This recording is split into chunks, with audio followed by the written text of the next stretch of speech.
ಆ, ಅಂದ್ರೆ ನನ್ಗೆ ಯಾವಾಗ್ಲೂ ಒಬ್ನೇ ಇರೋದೇ ಚಂದ ಅಂತ ಅನ್ಸೋದು. ಒಬ್ನೇ ಇರೋದು ಚೆನ್ನಾಗಿದೆಯಲ್ಲ, ಹಿಂಗೆ ಇದ್ಬಿಟ್ರೆ ಬೆಟರ್ ಅಲ್ವಾ. ತುಂಬಾ ಸ್ವತಂತ್ರವಾಗಿರ್ತೀವಿ, ಆರಾಮಾಗಿರ್ತೀವಿ, ಯಾರು ಕೇಳೋರು ಯಾರು ಇರಲ್ಲ, ನನ್ಗೆ ಅನ್ಸಿದ್ದೆಲ್ಲ ಮಾಡ್ಕೊಂಡಿರ್ಬೋದಲ್ಲ ಅಂತ. ಫಾರ್ ದ ಫಸ್ಟ್ ಟೈಮ್ ಇಲ್ಲ, ಜೊತೆಗೆ ಯಾರು ಇದ್ರೆ ಚೆನ್ನಾಗಿರುತ್ತೆ ಅಂತ ಅನ್ಸಿದ್ದು. ಒಬ್ರು ಒಳ್ಳೆ ಪಾರ್ಟ್ನರ್ ಅಂದ್ರೆ ಒಬ್ರು ಒಳ್ಳೆ ಪಾರ್ಟ್ನರ್ ಐ ಥಿಂಕ್ ತುಂಬಾ ಡಿಫ್ರೆನ್ಸ್ ಮಾಡಕ್ ಸಾಧ್ಯ. ಅದು ಅವ್ರು ಬಂದ್ಮೇಲೆ ನನ್ಗೆ ರಿಯಲೈಸ್ ಆಗಿರೋದು. ಅಂಡ್ ಚೆನ್ನಾಗಿದೆ. ಈ ಕಾಲೇಜ್ ಲೈಫ್ ಅಲ್ಲಿ ಹೊಸದಾಗ ಪ್ರೀತಿಲಿ ಬಿದ್ದಾಗ ಒಂದು ಒಂದು ಹಾರಾಡ್ತಿರ್ತೀವಲ್ಲ, ಅದೇ ತರ ಒಂದು ಫೀಲಿಂಗ್. ಸರ್ಜರಿ ಅಂತ ಅಂದ್ರೆ ಏನಿಲ್ಲ, ಡಾಕ್ಟರ್ ಆಗಿರೋದ್ರಿಂದ ಸ್ವಲ್ಪ ಚಟಗಳೆಲ್ಲ ಕಟ್ ಆಗ್ತಾವೆ ಅಷ್ಟೇ. ಮೋರ್ ಡಿಸಿಪ್ಲಿನ್ ಲೈಫ್ ಲೀಡ್ ಮಾಡಬೇಕಾಗುತ್ತೆ, and which is good also for any actor. ಅಲ್ಲ, ಈಗ ಅಭಿಮಾನಿಗಳಿಗೆ ಒಂದು ರೂಟ್ ಕರೆಕ್ಟ್ ಆಗಿ ತೋರಿಸ್ಬೇಕಲ್ಲ. ಸೊ ನಮ್ ಪ್ರೊಡಕ್ಷನ್ ಸಿನಿಮಾ, ಅದಕ್ಕೂ ತುಂಬಾ ಇನ್ವೆಸ್ಟ್ಮೆಂಟ್ ಆಗಿರುತ್ತಲ್ಲ.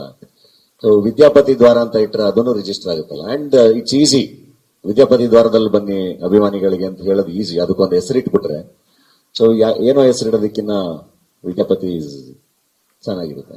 ಕವಿತೆ ಅಲ್ಲ, ಅದೇನೋ ಒಂದು ಬರ್ದು ಹಾಕಿದ್ನಲ್ಲ, ಅದು ಒಳಗಡೆ ಯಾವಾಗಲೂ ಅನಿಸ್ದಾಗ ಏನೋ ಒಂದು ಬರುತ್ತದು, ಹಂಗೆಲ್ಲ ಏನಿಲ್ಲ.